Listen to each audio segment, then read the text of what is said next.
everybody from all over the world. I don't know what proportion, I didn't calculate what proportion of people, it's a sort of reasonable daytime and how many people are doing this at night. But one of the difficulties of organizing this thing is that we live on the opposite sides of the world, Clarke and I, right? We're basically nearly always about 12 hours difference. So it wasn't easy to find the right time.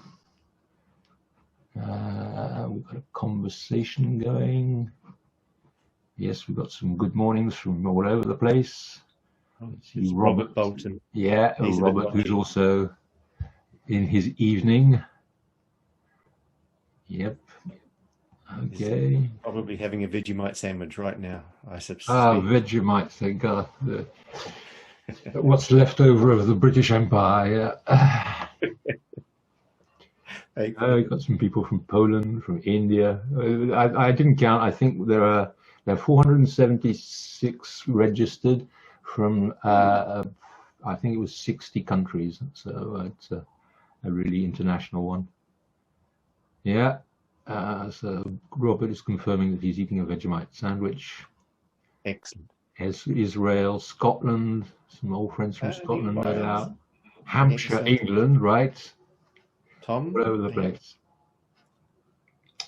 Okay, well, it's time. I'll let people, they're still joining quickly, so they're going to miss the introduction by me, but that's not a big deal because the interesting part is by Clarke Ching. So welcome everybody to this webinar. Don't worry, I'm going to hand over right away to the person you're actually wanting to listen to, Clarke Ching. Clarke and I noticed Clarke on internet about 10 years ago because he was talking about the theory of constraints and Agile. At the time he was in charge of Agile Scotland, I believe. And anyway, so I spotted this, I presumed, Chinese guy in Scotland, and I thought, well, he's doing some interesting stuff. And we got to exchange messages, and things really got serious when Clarke came to visit me in Paris in 2015, and we basically spent, I can't remember, 48 hours of non-stop talking, him and I. And we shot a couple of videos, one in Paris and then a webinar just afterwards and stuff. And we've been in close contact ever since. And presumably those that are participating today know that Clarke has got two combined passions, Agile, especially in software development, and the theory of constraints. And so he's going to give you his point of view on what this combination is, the Agile and theory of constraints. And we will do a 1 hour monologue by Clarke, and then we'll have a 30-minute questions and answer session. Okay. Could you please use the Q&A to type in your questions, and there's a team reading them and while Clarke talks, and then we'll pick up with the questions and answers which we'll have collected from what you've typed in as questions. Okay. So anyway, without further ado, I'm now going to hand over to Clarke for his presentation, Agile, the good, the bad, and the ugly. Right. Excellent. Thank you. Thank you. Right. Now I'm going to share my screen. Philip's the good, I'm the bad. We'll get to the ugly. Let me just go here. So just in case you're wondering, I'm presenting from my iPad, which is plugged into my Mac, and it means that I can draw on the screen as I go, and it's quite a nice way of engaging, I hope. So if things get boring, I'll just start drawing rude pictures and you can all complain. So yeah, I'm in New Zealand, Philip's in Paris, a whole lot of people from all around the world, which is really delightful. And today I am going to tell you about the good, the bad, and the ugly of Agile. And that comes from my rather focused TOC mindset. The stuff that's going up in my head is almost entirely informed by TOC when it comes to Agile. I've been doing TOC before I do Agile. I'm a software engineer. I'm a computer scientist, actually, by training, but I learned TOC before Agile came about. So I now think there's a few things missing in Agile that are really quite disappointing. And I think if you can see on the screen here, this little bit here, they promised me the moon on a stick. There's the moon there. Imagine that on a stick. This was told to me by a CEO. I've been promised, by these Agile people, the moon on a stick, but all I got was the stick. It's just really disappointed. But you find this, of course, with a lot of things. It's like when you buy a mobile phone, the sales pitch and how they look after you in the shop is often a lot better than it is once you own it. So don't get me wrong. I think Agile is very, very, very good. There's some bad stuff, which I think I'm going to explain. And there's one ugly bit at the end that helps us, that if we can fix it, will help us get rid of a lot of the bad stuff. Okay, so I just want to tell you some of the stuff that isn't bad about it, that many people might think is bad. The first bit is that it's really hard work. It is hard work. It's hard. It often gets labeled as a transformation, and that makes it harder because then people have to put on a show, and it becomes really high. It gets lifted up in everyone's mind, and people, that they are promised the moon, and then they discover that it's actually quite a lot of hard work. So there's some really good stuff, but it is hard work. And that's what it should be. It sets up an environment so that we can solve problems and get better and better and better. Okay, so yeah, that's not bad stuff. That's good stuff. It's difficult. Right, now I'm going to pop over here. I'm going to do this. Now, this I think is this here versus this here. It is the main problem that I see, and I'm going to explain why this seemingly paradox exists, which is that the Agile teams view Agile as being really, really fast. And understandably, they're really proud of what they do, and they think they're fast. But a lot of execs, a lot of their internal customers, a lot of their managers look at them and think they're slow. And it's really quite disheartening when you're working very quickly. But this is kind of what's going on in people's minds. I think it's the bad of Agile is that we've got a whole lot of good stuff that we've got going on, but it's not being recognized by our customers. So let's bring these two down. So the rocket ship, the Agile team. If you look at an Agile team, they are working hard. They are working really hard. They're busy. They're working very hard. They've done wonderful stuff where they are genuinely much, much, much faster than they would have been if they were working in the old waterfall ways, because they've got rid of so much bug fixing and rework. And they've also got rid of quite a bit of scope. So they're now delivering a whole lot more in a lot less time. So that's really good. Low defects is brilliant. The teams tend to gel. That's where a lot of the focus is, on getting the teams working together and collaborating and delivering high quality outputs. And it's a really nice environment when it's working well, and when it's appreciated to work in a team that's really, really humming along. It feels like they're doing well. So that's good. They're delivering loads of features. That can actually be a bit of a problem, because often those loads of features don't actually translate into benefits. So that can sometimes be bad, quite often bad actually, because what you end up with is a feature factory. So you end up with a bunch of programmers, a bunch of testers, a bunch of analysts, and they're busy pushing out feature after feature after feature after feature. And that keeps them busy. They've got very low defects, everyone's happy, but it's not actually delivering benefits. So they are getting faster. And here's the other bit. They know they're getting faster, not because they can measure it, but because every week, every fortnight, they are putting in deliberate time to do retrospectives and improve. The time's built in to the process, and that's magnificent, because when it's not, you don't get, you improve by accident. But when you dedicate time to improving, you get that lovely compound interest effect of a small improvement here, and then there, and then there, and then there. Things just start to get better and better and better. And they are focused on productivity. So that's really cool. Now, one major complaint that you get from a lot of Agile teams is it's about everyone else. It's that the others aren't Agile and that they're not engaging with the Agile teams.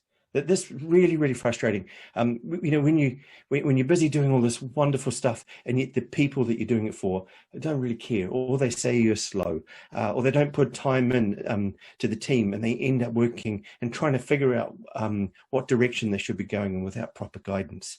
And you can understand that, that's really, really frustrating. So that's a negative thing, right? Now, let's bring back the snail and the balloons.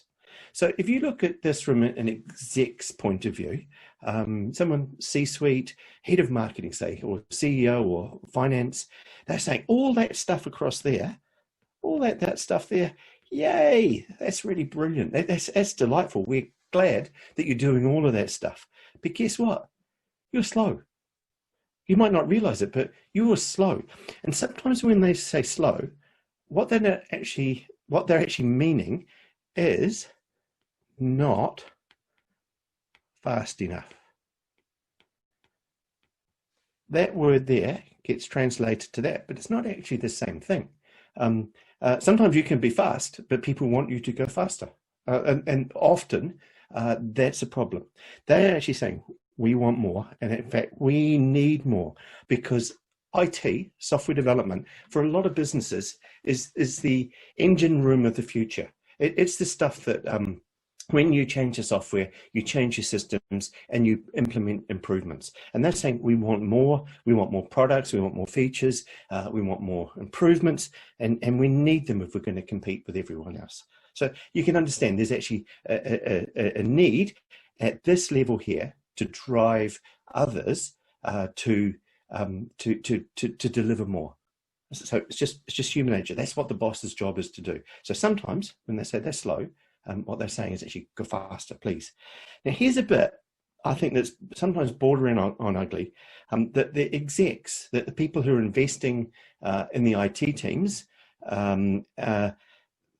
sometimes dates are really important. Sometimes they're just arbitrary because they think the teams aren't disciplined and they want them to go faster, so they put in a date. But oftentimes the dates that people ask for are really important, because if you hit the shops in November and December, just before Christmas, you might make an awful lot more money than if you hit the shops in February. Later on, I'll mention a senior civil servant who told me his frustrations that he couldn't get dates from his Agile team because they said they didn't give dates, but he had to get stuff in by the beginning of the next financial year, and he didn't know that was going to happen. And I'll tell you what he did then. So, this bit about giving dates is really disappointing, because Agile projects are set up perfectly. The Agile iterative and incremental mechanism is absolutely perfect for delivering projects on time. When you combine it with TOC stuff like critical chain principles, if not the exact practices.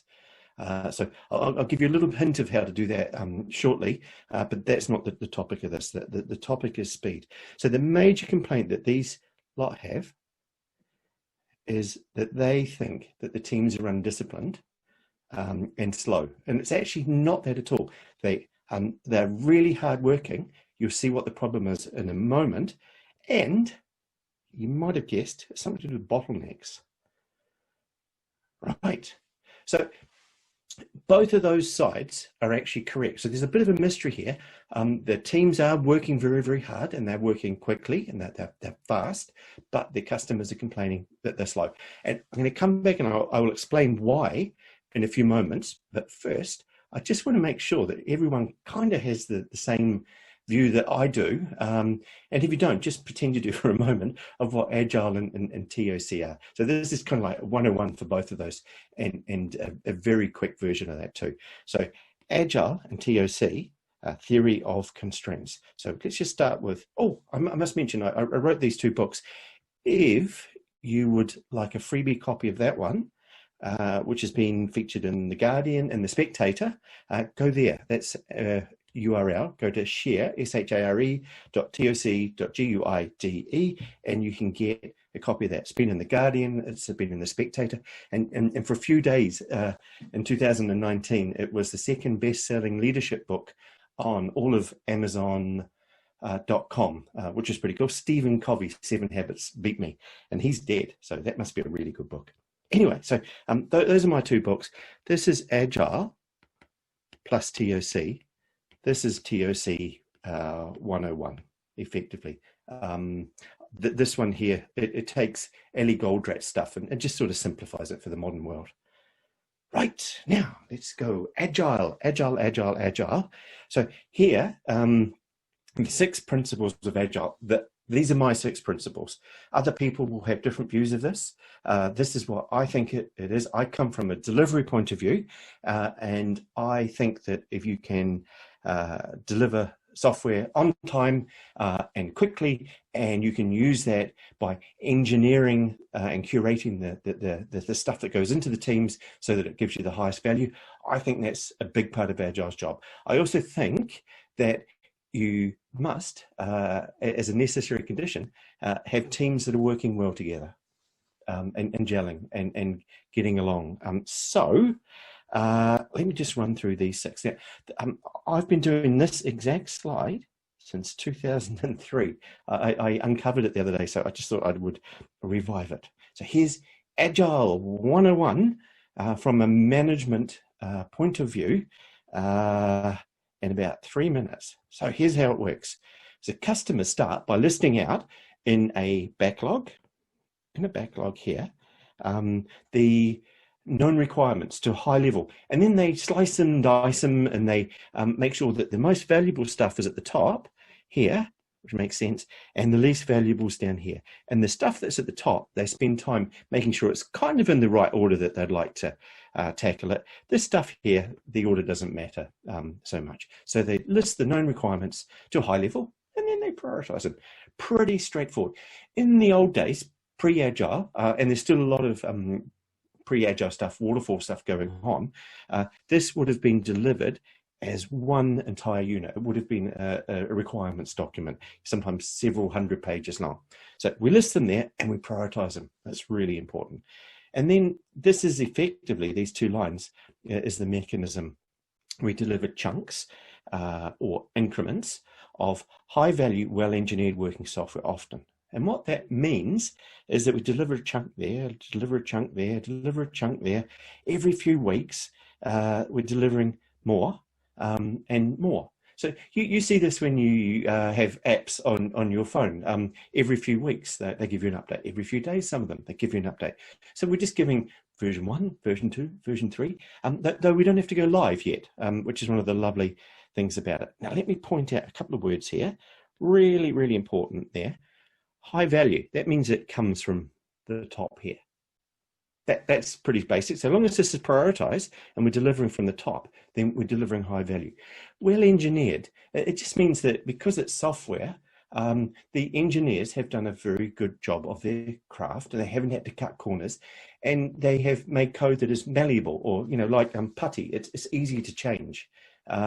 And sometimes that takes a little longer today to do the well-engineered code, but if you don't, it costs you time the next time you have to work with it. So well-engineered is really important if you want to be productive. And working software, that means that the software is potentially shippable. It means that it's actually good enough that if we wanted to, we could deliver the software anytime we like, because it's potentially shippable. So imagine we've got 1, 2, 3, 4, 5 sprints, say, gone maybe 10 weeks here, and we go, hey, look, this thing here is actually good enough to put out. It wasn't before, but we've got to a point now where it's good enough to ship, so we're going to release it. We're going to release it. We're going to push the big green go button here, and we're going to release it. Yay, that's brilliant. And hopefully we're going to start earning some money from it, because we're doing this stuff to get business benefits. Maybe costs go down, maybe revenue goes up, who knows?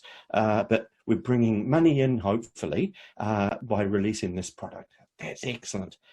Maybe we're just keeping customers happy and stopping them from defecting to Facebook. But also, we've got this nice bit here. We get this lovely little feedback loop here.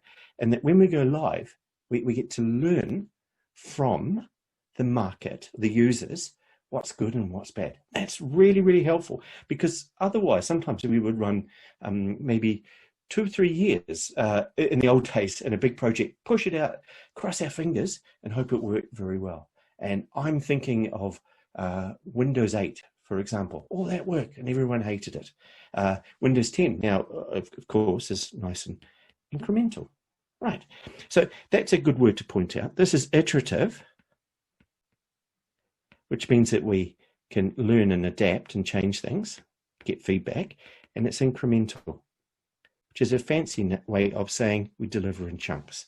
Right, now the customer here, if they wanted to, they could grab this fellow here, this when they learned from the market here, that it was really important and the customers were disgusted that it wasn't included in the first release, and they can move it straight to the top if they wanted to. Or they could grab this guy and go, oh, that's not very interesting at all. Let's move that down. So being able to move that backlog is really, really cheap and easy because it's just a list. It's just a list in some software or maybe even on some stickies on the wall. So yeah, great. So we deliver in small chunks of working software. We can release anytime. We can move stuff around. That's how we embrace change. That's brilliant. That makes such a difference.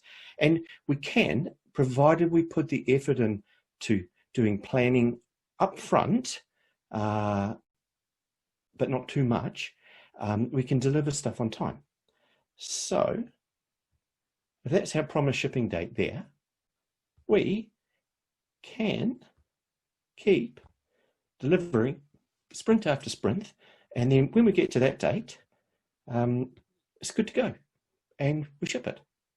And there's one other bit here which is delightful, which is that we could get to that point in there and go, oh, we've got another project coming. We've got done enough of this one. Why don't we switch now and work on that project? Okay, right. So that's actually incredibly useful because what it means is that you can deliver on time or early. And that flexibility, that agility in what you work on is huge. Right. So that was Agile 101 from a management point of view. You'll get different views and debates about all sorts of trivia. To my mind, that's very important to other people. But for me, that's how you deliver stuff in a commercially sensible way in the modern world. Now, let's turn our attention to TOC. So somewhere here, there's the goal, Ali Goldrat's book. So that's TOC. If you're new to it, that's the goal. That's the book where it all came from. And now I noticed a lot of the names in there that came up as people were chatting. I recognize some Agile people. So please don't be, sorry, some are Agile people. So this might be new. Some are TOC people. So this might not be so new, but so let me just do the same thing, a quick intro. Now, bottleneck management. That's kind of the bit that most people think of TSC, but it's actually far more than that. There's a whole lot on finance and measurements, which are really, really, really important. And in fact, this might surprise you. You can do stuff by looking at measurements and make big improvements by changing those measurements without ever even looking at a bottleneck. You can also do a lot of stuff if you want to make things worse by implementing measurements and creating bottlenecks if you want to. Projects, there's a critical chain, this book here, critical chain. If you adapt the principles of critical chain to Agile, you get to use those ideas and deliver stuff on time, which, as you know, I think is really important. There's a whole lot of stuff that Ali Goldrat did on sales, marketing, and change. I'm not going to go into details here. And possibly his most magnificent invention that most people haven't heard of is the thinking processes. I'm not going to talk about them today, but I wish more and more people use them. I did a session with some folk in Australia this morning, just using Ali's most simple tool. It's called the evaporating cloud, and it just gives clarity and helps you untangle problems really, really quickly. It's the closest thing to magic I've ever seen. But anyway, today, we're looking at bottleneck management. Okay, so that's the focus of this, because there's a bottleneck in IT that most people can't see, and it should be really obvious when you see it. But before you discover that, I just have to show you here, just to show you the idea of bottlenecks really easy. Just imagine that you have some business, and it's got a few processes. So there'll be one here, one there, one there, and one there.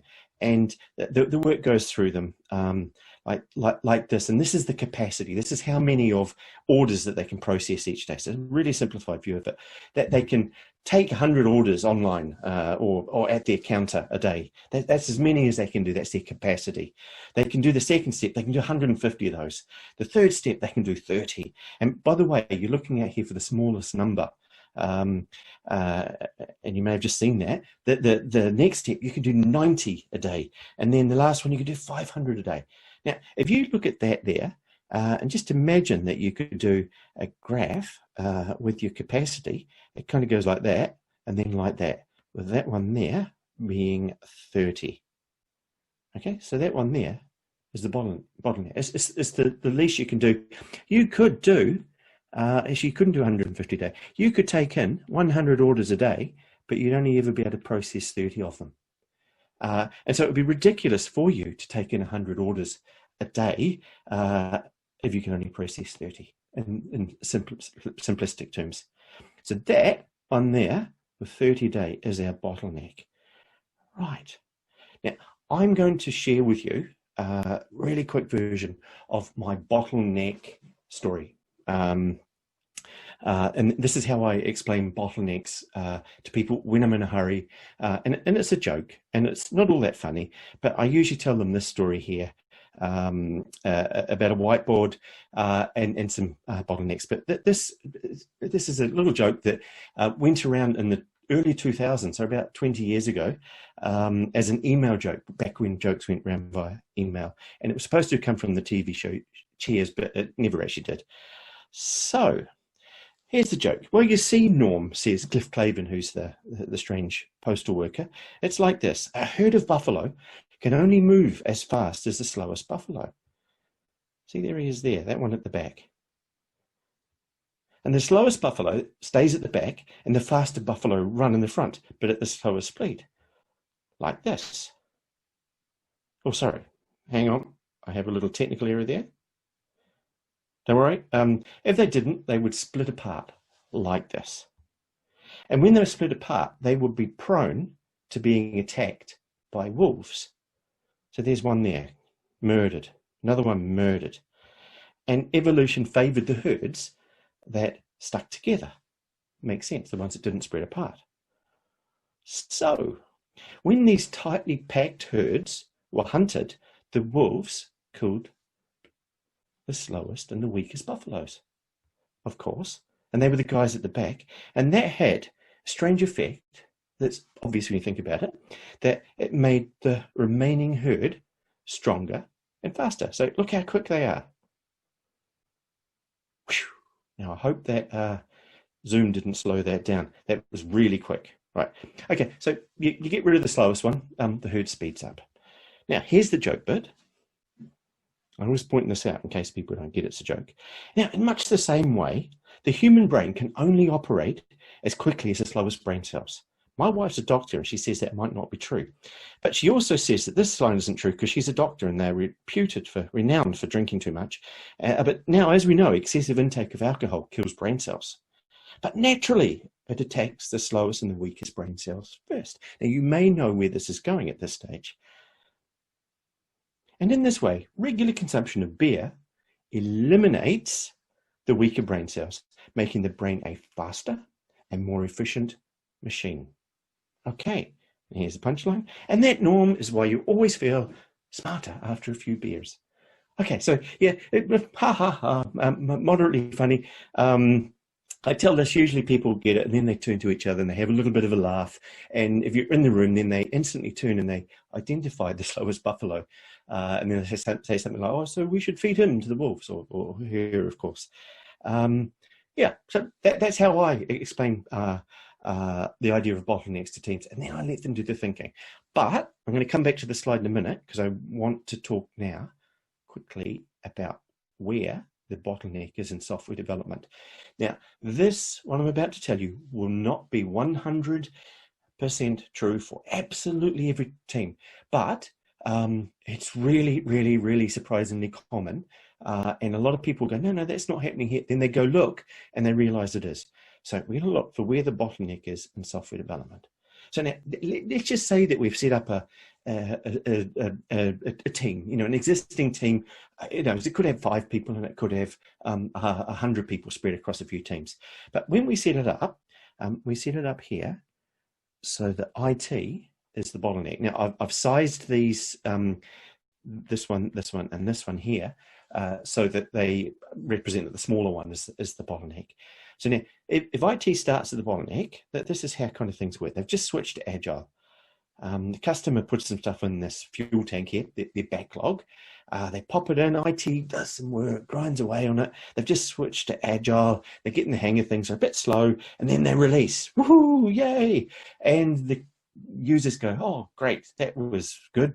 Bit slow, but hey, that's really good, thank you. At least we got it this year, not in 18 months' time like we used to. Right.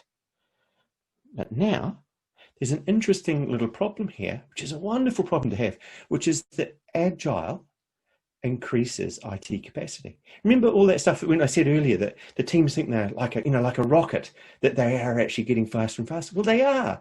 That every week, every fortnight, every day, they're doing stuff that gets better and better and better. They are constantly sharpening the axe so they can chop down trees more quickly. It's absolutely wonderful. They're getting quicker. But this is the problem. It actually makes it look like they're getting slower, and I'll explain why. So Agile increases IT productivity, which means that they increase the capacity, the amount of work that they can do. So let's have a look here. It happens over time, but what happens is that circle in the middle gets bigger and bigger and bigger, and bigger and bigger and bigger as it gets faster and faster and faster, more productive, and the bottleneck moves. This is one of the bad things about, oh, look at that one go around. This is one of the bad things about bottlenecks, is that they move. So it moved from here to there. So the bottleneck's now in a different place. And that causes some problems, because that means that the customers, these guys here, can't keep up. Their job is to put stuff in there, and they can't keep up. And IT can't slow down. You can't just say, oh, you 100 people over there. Well, you could try this. It doesn't work. You 100 people over there, you developers, you sit down, you sit still, and we'll just give our customer, one customer there that's feeding us all this stuff, give them time to do their job properly. Just sit on your hands and I'll read the papers, cruise the internet. It doesn't happen. What does happen instead is that the managers here get grumbled at by their team and say, we need more stuff and more time from our customer. They're slowing us down. We need you to go and have a talk to them. Go and tell them to give us stuff to do. We can't just sit around and do nothing. So the manager goes over and talks to this person and says, do more. You need to fill up this thing here with more fuel. We need to feed the developers. We can't have 100 people sitting around just because you're busy. And this person here is thinking, well, I have 2 jobs now. One of them's my day job, and the second one is feeding this team. I don't have enough time to do my day job. Oh, what do I do? So much stress, so much pressure. Now, what do you do when you're under pressure? You cut corners. This is something that I never realized from reading the Goal or other theory constraint stuff. I think it's probably quite obvious, but it never occurred to me until a few years ago that bottlenecks can stop looking like bottlenecks by cutting corners. And when people get pressure to do things, they cut corners and they create quality problems. Or in this case, they create value problems. See that there? Lower value. So what happens is that the customers look at their backlog, which is, remember the list of things here? They look at this and they look down and they go, I haven't got time to put the one at the top. And there's a lot of work I have to do, and it's only going to give them a week's worth of work. And then they keep looking down and they find this magic one down here, which they can do in 2 hours of their time if they sit down in a darkened room. And then they can prepare it and they can pop it in the fuel tank for these guys to work on, and it'll keep them busy for 3 months. That is called win-win, except it's not, because it's lower value. That wouldn't happen if these guys had enough time to do their job properly. That wouldn't happen if these guys weren't the bottleneck. So they feed in lower value and lower quality fuel into the teams. just to keep them busy. So what happens is the fuel tank gets bigger in terms of how much work is going, but it's got keep busy work in it. It's got make work, that they have found work to take the pressure off themselves here. Right. Now, they also start cutting corners. So once they've gone through their backlog here that I drew over this, and they found this guy and popped it in there, then they go, oh, what next? And then they find another one. Maybe it's this one. They go, that there. And they go to put it in there, and they go, actually, we're agile, so I don't have to anymore get this right up front, 100%. If I get it 60, 70% right, I can pop it in here. And then what will happen is that these guys will go through here, it'll go through the loops, it'll come out, and then it feeds back in here. And that's okay, because that's what Agile is about. It's about getting feedback, from things, and then seeing how it works. So you don't have to get it right. You can get feedback. And don't get me wrong, getting feedback is really good. But preventing unnecessary rework by thinking up front is far, far, far more efficient and far, far more productive. But oftentimes, what happens is that fuel gets added into the fuel tank because they cut corners just to keep these guys working. Okay, right, so we get more fuel coming in there. The fuel tank's getting bigger and bigger and bigger now, and it contains two things at least. One is these make work requirements, one is rework, and one is other new stuff. So I might be exaggerating a little bit here. It just depends where you are and how much pressure people are under. Okay, so we got that. And now, if you look at this, everyone in here looks busy. That's brilliant. These guys here, they're really busy. These guys here are really busy because there's so much stuff to do and they're feeling really under pressure and they're pushing out stuff here all the time to people. And everyone, because they're busy, looks productive. That's a heuristic we have as humans, which is that busy translates to productive. But in TOC, we know that busy and agile, we know that busy is not the same as productive. Busy is busy. Productive is when you actually ship stuff that's valuable. And as you know, a lot of the stuff they're doing here is preventable rework or it's lower value work. Right. Okay. And the beauty of this, the bit that makes this harder and harder and harder, is that we keep getting faster and faster and faster because we keep improving. So that is absolutely magnificent because it just makes the problem harder and harder. The work that 100 people used to do here and one person could fill now requires the work of 3 or 4 people because they've tripled their productivity. Except, of course, it's not productivity. A lot of it's just rework. Okay, so let me come back to this lovely little picture here. Where's the leader when I've described this? They're there. I've described a situation where the leader is actually the slowest, is at the back, and they should be here.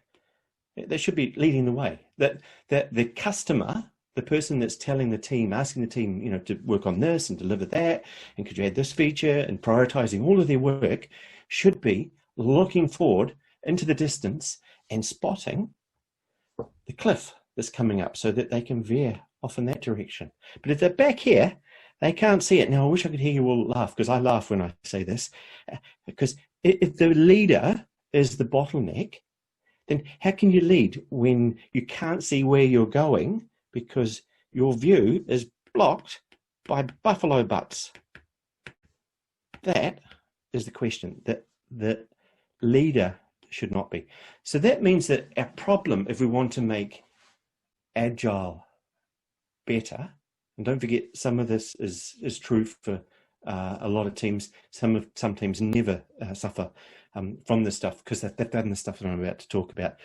What you need to do is figure out how to get it so that your customer, this guy here, has enough capacity that they're actually running somewhere up here. But so that becomes a bottleneck management problem. So let's pop back here. and just remind you all that both sides here are right. And the problem is that we're not managing the bottleneck of the whole system. So there's two concepts in here which are really important. One is the bottleneck, and one is that we have a whole system. So let me just show you there what I mean. If this is software development, it includes a customer, it includes an IT department, this is the system, and it includes users. And it probably includes other people as well. And inside IT, we have developers, analysts, we have testers, we have operations people, we have a whole bunch of different people with different bits of skills and pieces. But normally when we look at this, we tend to focus on here, not on the whole system. So that isn't entirely true. Of course, we're interested in what these people are here, but this is where we look day to day. And if I ask people normally, where's your bottleneck? They will pick and try and pick one of these roles here. Whereas quite often, it's actually the customer. If you want to get more value out of a team, you need to focus up there. Okay, so two things there. One is that the system is that whole box, and the second bit is how do we find and manage our bottleneck. So now I'm going to show you, this is from my book, the Bottleneck Rules book, and I'm recording that there as well. So there we go. This is the Bottleneck Rules book. There's a formula I come up with which you're probably familiar already if you know a little bit of TOC, of Ellie Goldratt's 5 focusing steps: identify, exploit, subordinate, etc. I have an alternative that actually is a nice complement to Ellie's as well. I just don't like the language he uses, and I find this is this particular formula I use here is really good for helping people brainstorm and stuff. So I started with the word focus, and I worked backwards. So this is the focus formula for managing bottlenecks, and it starts by finding the bottleneck and then optimizing it.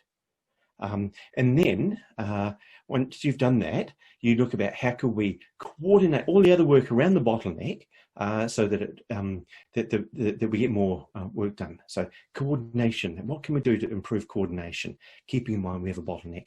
How can the non-bottleneck resources help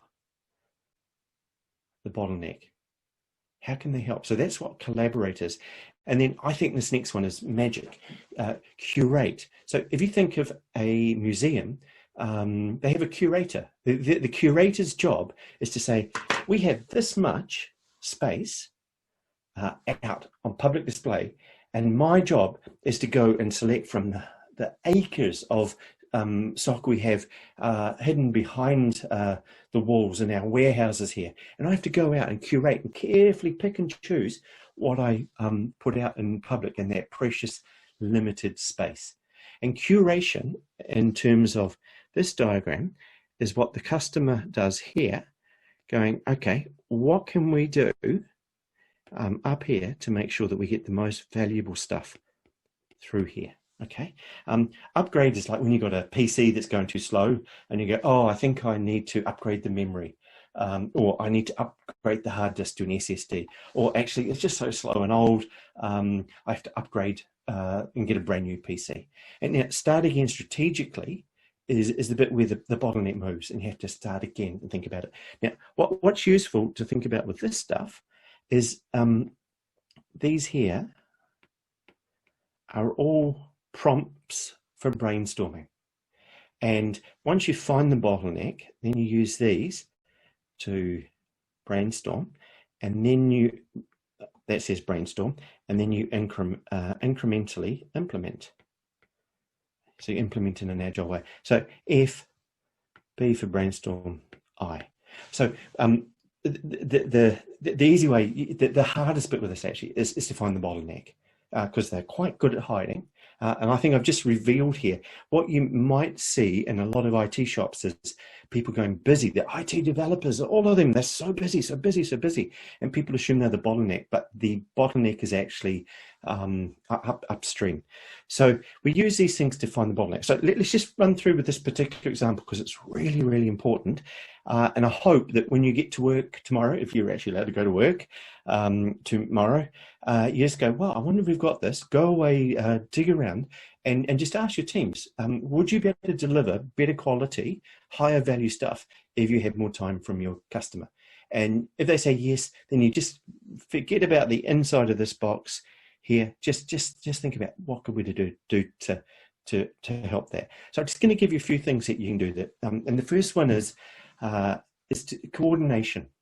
So, for instance, one thing that I found works really well is if you've got a person who does have two jobs, they're busy rushing around all over the place, they're a senior manager, and your team actually needs more time and more direction and guidance from them, ask if they could set up a short office hours, half an hour, 3 times a week, which is time, put it in their diary, get it blocked in, and make sure that the teams go ask them for stuff and ask them for clarification so that they actually can then give feedback. That might not sound like a lot, but an hour and a half extra time, if you're really struggling for time, could be double what they're currently putting into it. So just something like that, office hours, get it fixed, make sure people use it, and say thank you to them for doing it. When you get there, that's a coordination problem. Collaborate before you get there. You've got all of these non-bottlenecks there, which is the team, and some of them are really good at an analysis, and they can do some of the job and some of the prep that the customer would normally do. So if the customer's job is to prioritize and understand things, get the IT team to figure out, well, actually, how can we all help them do their job by just doing prep before we go to them? For instance. So, you know that old saying about bring me solutions, not problems. Just think of it like that. Curation, there's some magical stuff here. I don't have enough time here to go through it. But I swear, when you go back, you will find that if any of this resonates, then the teams, your Agile teams, are really, really, really busy producing lots of features and not benefits. Go sit down and tell that to your customer and then ask them to think about whether all those features translate to benefits. And they will, to start with, say yes, of course they do. We're feeding them really good stuff. But usually they're not. And I have a lovely little analogy, which is with a coffee cup here. That I found people repeating quite often. If I show them the coffee cup and I say, hey, look, if this is your coffee in the morning, if you go to Starbucks or somewhere, then you may end up buying a great big coffee with all sorts of really expensive extras in it, but what you're really after is the espresso in the bottom. So why don't you go look for the espresso? There'll be a whole lot of stuff in there that is unnecessary. It may add more features. It may look like the product is better, but it doesn't actually add benefits, or the marginal benefit you get from adding them. You should be spending that time on another feature. Now, always when I say, and that's because the teams like producing good products, and sometimes the customer has to help the team produce less good products, but products which are good enough and deliver value, because benefits and value usually have diminishing long tail return. Okay, so that's curation. That's what you could do. Go there, have a little talk and say, look, is all this stuff actually espresso? Or is it like the little sprinkles that you put on top of the whipped cream? And then that becomes a job for them to curate the work that's coming in. And it usually saves them a lot of time as well. Okay, so I'm going to skip over upgrade. And I'm just going to talk now about start again strategically, because the next slide is, I think, the secret sauce and the most useful thing that you could actually learn from this. I think this is so obvious when you see it that it'll seem obvious, but I hope it's a surprise too. So if we take those roles that we had there and now lay them out this way, I just want to tell you the short version of this, which is that if you want your bottleneck to be strategically in the right place, and by the way, I have Philip Marris, our host here, to thank for making me realize that this is just so important here. If you want to have your bottleneck strategically in the right place, then in software development, there's normally really only one place that 99% of the time where you want it to be. And it's here. You actually want your developers to be the bottleneck. And I describe this as a U shape. So imagine there that that is their capacity, whatever that might be if we're tracking it against a capacity measure here. You want everyone upstream of that there to have more capacity than the bottleneck. Otherwise, they cut corners and they don't feed in high value, well thought out requirements into the team, into the developers. Instead, what they do is they, like I've described, they're busy, so they cut corners and they feed low value stuff into the teams. You want your analysts here to have time to go through that little, I'll just draw it in pink here, that little curve where you go through and you put all this effort and you end up with a big complicated solution as an analyst. And then if you hand it into the developer, there's loads of work for the developers to do. But if they spend a little bit more time, you always, well, mostly find this, the size of the solution over time shrinks down. In other words, it gets smaller because you get to a point where you can simplify it. So you can simplify your solution, and that means there's less work for these guys to do. So you want these people here to have time to think. Right, on this side here, you want your testers to have time to rapidly feed back. Okay, so if I'm a developer here and I write some code and it's ready to be tested, I don't want to go hear from a developer, oh, okay, I'll get to that in 3 weeks' time when I finish my backlog. Actually want them, oh, that was one of my lights fell over. Have you heard that? You actually want these guys here to have more capacity so that they can give fast feedback. Now, that describes what most people think of as the how teams should work. But normally, what I find is that inside the teams, testers are the bottleneck to start with, and that's why we have a lot of practice in Agile to try and increase the capacity of testing. And I find, more importantly, that up here, this one here is actually down there. So if I can, actually I can't rub that out quickly, but if I could just sum that up, you want the developers to get good inputs, high value, good quality inputs, so they can write their code, and then you want them to get fast feedback from the test. And to do that, the people upstream from them and the people downstream have to have more capacity. Otherwise, if they don't have enough capacity, then they're either going to cut corners or they are going to give slow feedback and the whole system will grind to a halt. More often than not, they'll actually cut corners, and that will result in a lot of quality problems, whether it actually be bugs or defects. So this doesn't look particularly U-shaped until I do that. Let me come here. This shape here, this U shape, looks like a smiley face, is the most important thing once you've got the basics of Agile running, if you want to be productive as well. So don't have this and you'll have everyone busy, but they won't be nearly as productive. Okay, right. Now, I want to get to the ugly side very, very quickly. Ugly side of Agile. Let me just talk about this. This was a very senior civil servant who's basically in charge of all of the tax rules in a country.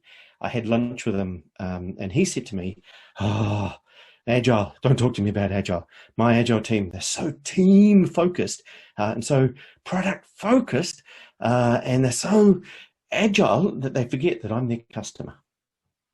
And I asked him what he means, and he says, oh, my requirement, it's not just these story things I keep doing. It's not just features. One of my big requirements is that I got an end of year and I need to have this stuff in before the next financial year. And I need to know whether this will be live or not with some high level of certainty. Because if it's not, I wouldn't do this now. I would have to go and apologize to the minister and say, we can't do this year. But perhaps we can get in for the following year. So the dates are actually, the dates on this stuff is really, really important. And they say things like, it makes me sick, we are agile, so we don't make commitments. And I'm not sure whether they've heard that, but it doesn't sound very customer-centric to me. And they don't know when my project will ship, and nor do I. And that makes me really, really stressed. So you know what I did? I went out and I got a project manager. And I popped that project manager in charge of the team. And she started putting some discipline in them. And now, guess what? They hate me. They hate the project manager. And we all kind of just don't like each other very much. But at least I think it looks like we're going to get this thing in on time. Now, I'm going to finish this in just a moment. But this, for me, is the ugly side of Agile. And it really, really irks me because I used to be like this myself.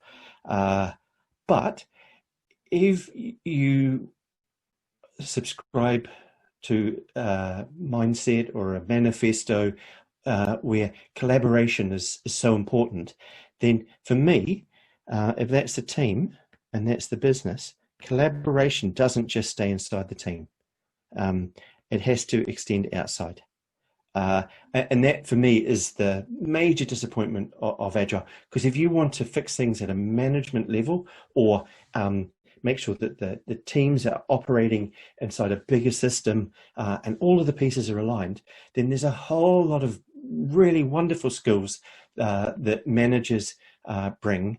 And one of those is like an appreciation of why dates are important sometimes, and also the skills to actually deliver stuff on dates. But more importantly, there's something that managers do, though it doesn't have to be managers, but they're usually the ones that have got the skill set to do it, is managers are really good compared to, say, your average tester or developer at collaborating with people outside of the team.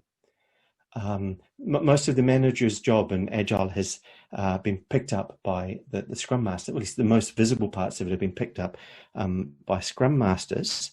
But there's this bit that's missing here, which is building the bridges across the organization over time, and in particular, getting these guys working here closely. And so many people in the Agile world are really anti-manager, and so we miss that. So there's this kind of self-fulfilling prophecies. The Agile teams want to make things better. They don't think managers are important, so they've kind of got rid of them in a lot of places, and they've lost the bridge building and a whole lot of other skills and so on that managers would do outside the teams that people previously didn't, often didn't even know about. And there's a thing about good management is that it's often invisible, and you actually only see bad management or lack of management. And so because you don't see good management and you only see poor management, then people tend to assume that most managers are either not worthwhile or that they are bad. And that for me is the ugly part, because managers are really good at building bridges and building all of the stuff that's needed to make these things work as an entire system. Right, so collaboration is really, really important, but it's not just inside the teams. Right, okay, so we're about to finish here. I just want to very quickly tell you one more thing, and this, I'll just give you the quick version of it here. Whoa, look at those guys go. There we go. Right. So if you're interested, if you find this stuff interesting and you maybe would like to learn a bit more about it and take it further, then I am running a course. I do training of this stuff, and that's my business. And Philip and I are going to run one on the 6th and the 13th of October.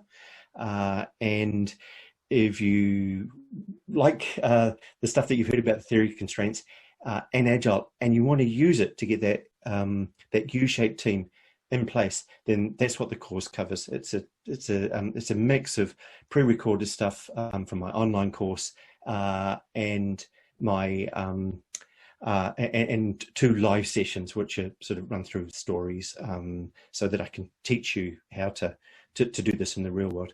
The 2 bits of it, the 2 sessions, is that the first half of the course is on one day, and the one is a week later, but the first half focuses on generic bottleneck management stuff, and that's really handy. It's very useful because it means that you can apply this stuff outside of IT, and the second stuff focuses on how to get the U-shaped team in place. So you can't read this stuff from the Goal or any other book, at least not that I found, because I invented it all as far as I know. And if you're interested, I think you'll get a link emailed to you in the feedback form or something like that. So yeah, advert over. I hope you found that useful. We're going to do some questions now. I'd really love to hear you absolutely, utterly agree with everything I say. That would be an awesome start. Okay, back to you, Philip. Okay. I can breathe. Thank you very much, Clarke.